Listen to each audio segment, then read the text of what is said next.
नमस्कार साथियों, हमारे YouTube चैनल डिवोशनल ज्ञान में आप सभी का बहुत बहुत स्वागत है। दोस्तों, एक और मज़ेदार कहानी लेकर आए। राजा को अभिमान था कि वह सब जानता है। ऐसी 3 बात बता देगा खुद नहीं जानता हो, उसे आधा दर्जन राज दिया जाएगा या फिर उसे मृत्यु दंड दिया जाएगा। राजा ने घोषणा की थी कि जो भी उसे ऐसी 3 बातें बता देगा जो वह नहीं जानता हो, उसे भी आधा राज देगा, असफल होने पर दंड दिया जाएगा। एक राजा था, उसको अपने पर बड़ा अभिमान था। उसको लगता था कि वो सब जानता है, उसमें बहुत ज्ञान है। राज्य में उसके मंत्री और दूसरे सभापति उसकी चापलूसी करते थे। राजा ने कई ज्ञानियों से ज्ञान लिया और अब उसे लगने लगा कि इस पृथ्वी पर ऐसा कुछ भी नहीं है जो वो खुद नहीं जानता हो। इस अभिमान से भरे उस राजा ने एक दिन अपने राज्य में यह घोषणा करवाई कि जो भी राजा के सामने 3 ऐसी बात लेकर आएगा जो राजा नहीं जानते हैं, तो राजा उसे अपना आधा राज दे देंगे। लेकिन ध्यान रहे, अगर वो राजा के सामने आकर ऐसा करने में असमर्थ होता है तो राजा उसे दंड या फिर स्वरूप मृत्यु दंड देंगे। राजा की ऐसी घोषणा के बाद कई लोग सोच में पड़ गए, लेकिन वो राजा के सामने नहीं आ पाए क्योंकि उन्हें भय था कि राजा को सब पता है, इसलिए वो वहाँ जाकर अपनी जान गंवाना नहीं चाहते थे। कई दिनों बाद एक बुद्धिमान और चतुर युवक को राजा के इस संदेश का पता चला। युवक का नाम था सरस। वो नगर के बाहर रहता था। जो राजा की सभा में पहुंचा, राजा की सभा में मंत्री के साथ नगर के प्रतिष्ठित लोग भी थे, ताकि राजा का निर्णय सभी को पता चले। साथ ही राजा कुछ गलत नहीं करता, ऐसा नगरवासियों को ज्ञात हो। सब सोच रहे थे कि यह मूर्ख राजा की सभा मरने को आ गया। राजा भी उसे देखकर खुश हुआ। राजा ने उससे पूछा, अच्छा क्या नाम है तुम्हारा? युवक बोला, सरस। राजा बोला कि अच्छा, तो तुम ऐसा कुछ जानते हो जो मैं नहीं जानता? युवक बोला, हाँ महाराज, मैं ऐसा बहुत जानता हूँ जो आप नहीं जानते। राजा को यह बात सुनकर थोड़ी सी ठेस लगी। राजा बोला, पता है, अगर नहीं बता पाए तो दंड क्या है? सरस बोला, हाँ मुझे पता है। राजा बोला, तो बताओ फिर, मैं क्या नहीं जानता? सरस बोला कि मैं आपको 3 बातें तो बता दूंगा, लेकिन बताने के पहले मेरी एक शर्त है। अगर आपको वो मानेंगे तो ही मैं शुरुआत करूंगा। राजा ने पूछा, कैसी शर्त बताओ? युवक बोला, 3 दिन में वो 3 बातें बताऊंगा, 1 दिन में 1। राजा ने सभा में बैठे मंत्रीगण की तरफ देखा, फिर उस युवक की तरफ। शर्त को मान लिया और युवक ने पहली बात बताई। युवक बोला, हे राजन, आपके ज्ञान की ख्याति पूरे राज्य में, लेकिन आप शायद यह नहीं जानते कि आपके राज्य में कितने नगर वासी हैं, जनगणना कितनी है। राजा के चेहरे पर थोड़ी शिकन आई, लेकिन फिर उसने अपने मन से कोई भी एक संख्या बताई और बोला कि तुम्हें क्या लगता है, मैं नहीं जानता कि मेरे राज्य में लोगों की संख्या कितनी है? कुल 5,23,937 लोग हैं। दरबारी राजा की वह बात करने लगे। सभी खड़े हो गए। युवक बहुत चतुर था, वो हंसने लगा और राजा उसको हंसता देख बोला, क्या मृत्यु के भय ने तुम्हें पागल कर दिया है जो हंस रहे हो? युवक बोला, नहीं, मेरी मृत्यु आज तो नहीं है, क्योंकि आपका जवाब गलत है। यहाँ आने के पहले पास के गांव के बुजुर्ग मनोहर काका का स्वर्गवास हो गया था और पास के गांव में ही आज 3 नवजात शिशु का भी जन्म हुआ है। क्या नवजात आपके राज्य में नहीं आते?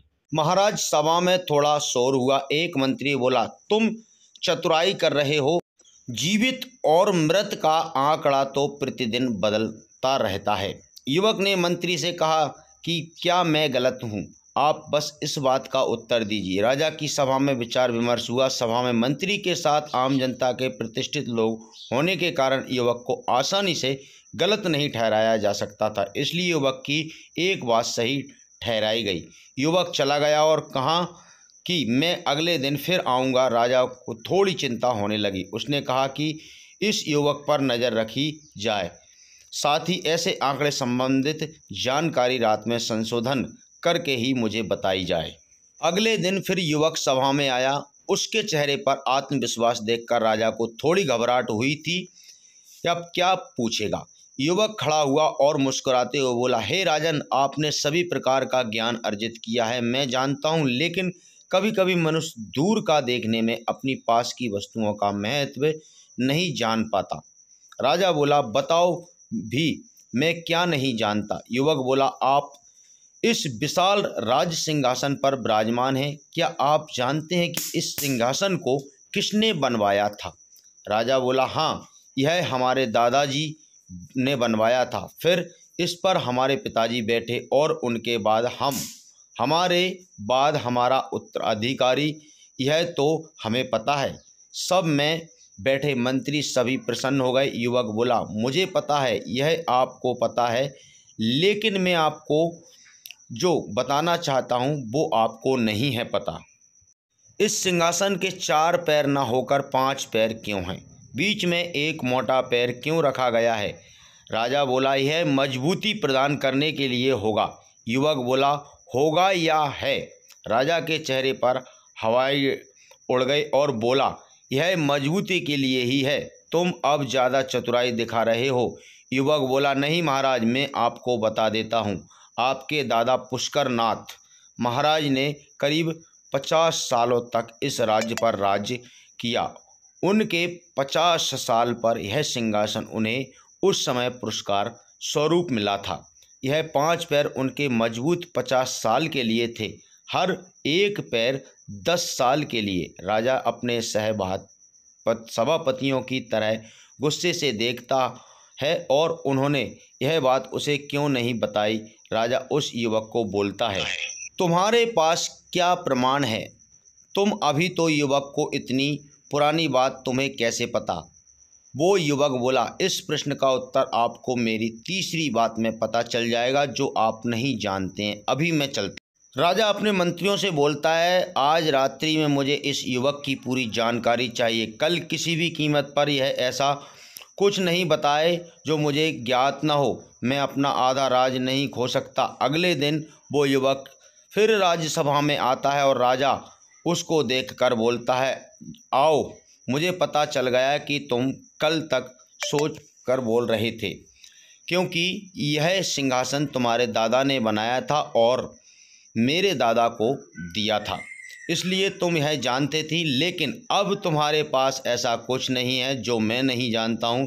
तुम्हें बस दंड मिलना तय है, क्योंकि हम राजा अपने कहे वचन को नहीं टाल सकते, इसलिए तुम्हें दंड तो मिलकर ही रहेगा। युवक मुस्कुराते हुए बोला कि आपके मुंह से यह बात अच्छी नहीं लगती महाराज, क्योंकि आप उसी परिवार से हैं जो अपने वचन से मुकर जाते हैं। राज्यसभा में शोर मच गया। राजा गुस्से से चिल्लाकर बोला, तुम्हारी इतनी हिम्मत, तुम हमारे परिवार के लिए ऐसे शब्द का प्रयोग कर रहे हो? कौन सी बात है जो मुकरा हमारा परिवार? युवक बोला, अच्छा, आपको नहीं पता तो मुझे लगा कि आपने सब पता लगा लिया, तो शायद वो भी पता लगा लिया होगा। राजा बोला, क्या युवक, जब तुम मेरे दादाजी यह पुरस्कार आपके दादा को दिया था, तब उन्होंने प्रसन्न होकर उन्हें 200 एकड़ ज़मीन और 500 सोने की मुद्रा भेंट देने की घोषणा की थी। लेकिन उसके कुछ दिन बाद ही आपके दादाजी का स्वर्गवास हो गया था।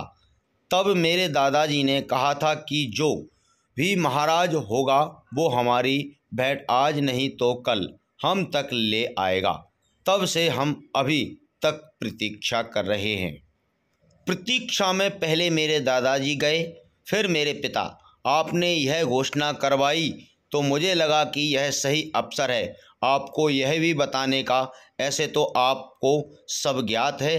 अब आपको अगर यह नहीं पता तो मुझे आधा राज दे दीजिए। अगर पता है तो पहले आप अपने दादाजी की बात रखेंगे या फिर अपनी यह निर्णय में आप पर जो छोड़ता हूँ। आप जो भी लेंगे मुझे स्वीकार है। राजा को भरी सभा में यह सब सुनना पड़ा। राजा को अपने पूर्वज का भी सम्मान करना था, नहीं तो उसकी छवि खराब हो जाती। साथ ही अगर वो कहता कि उसे नहीं पता था तो उसे आधा राज देना पड़ता। राजा अपने ही जाल में फंस गया था। उस युवक के चेहरे पर मुस्कान थी। उसे पता था कि अब उसे मृत्युदंड तो नहीं मिलेगा। राजा ने कहा कि यह भी मुझे पता है, लेकिन पता होने के बाद भी मैं इस युवक को दंड नहीं दे रहा, क्योंकि पहले मैं अपने दादाजी का दिया हुआ वचन पूरा करूंगा। इसलिए आज तुम्हें दंड नहीं बल्कि मेरे दादाजी का दिया हुआ पुरस्कार आपको मिलेगा। सभा में तालियां और राजा की जय जयकार हुई, लेकिन राजा उस युवक की तरफ ही देखता रहा और खुद को इस तरह का प्रयोजन करने के लिए कोसता रहा। आपको यह कहानी कैसी लगी नीचे कमेंट करके ज़रूर बताएं। इसी तरह की अच्छी कहानियाँ आप हमारे इस चैनल पर देख सकते हैं, तो जुड़ जाइए सब्सक्राइब और बेल के आइकन पर क्लिक करके। वीडियो देखने के लिए आप सभी का बहुत बहुत धन्यवाद।